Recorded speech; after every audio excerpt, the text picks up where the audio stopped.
آپ کو کیا لگتا ہے اعلیٰ حضرت کا نام روٹی سیکنے کے لیے لیا جاتا ہے؟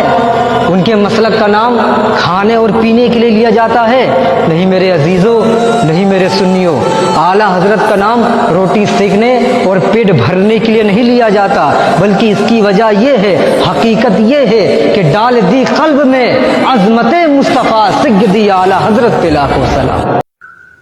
اعلیٰ حضرت کی بارگاہ میں ایک عاشقان رسول نے خط لکھ کر کے یہ مسئلہ پوچھا۔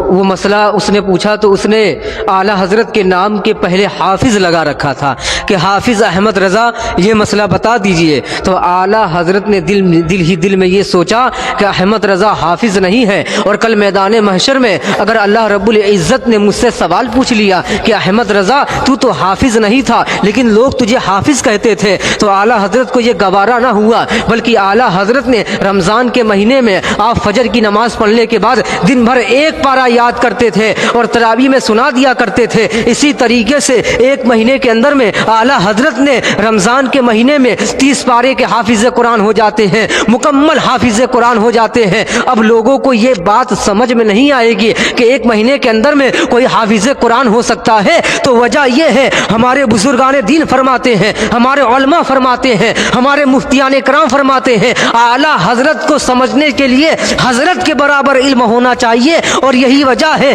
کہ کچھ لوگوں کو حضرت کے برابر بھی علم نہیں ہوتا ہے، وہی اعلیٰ حضرت کی شان میں گستاخی کرتے ہیں۔ اعلیٰ حضرت صرف عالم نہیں تھے،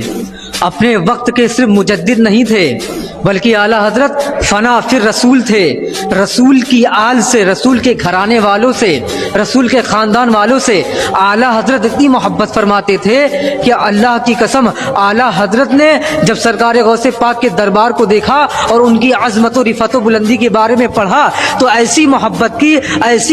کی کہ اللہ نے ان کی محبت کو قبول فرما لیا، اور اللہ تبارک و تعالیٰ نے اعلیٰ حضرت کو غوث اعظم کی محبت کا انعام یہ عطا فرمایا کہ جب ان کے گھر میں مفتی اعظم مصطفیٰ رضا خان پیدا ہوتے ہیں تو خدا کی قسم وہی بچہ جب بڑا ہوتا ہے تو اسی بچے کو پوری دنیا ہم شبیہ غوث اعظم کے نام سے یاد کرتی ہے۔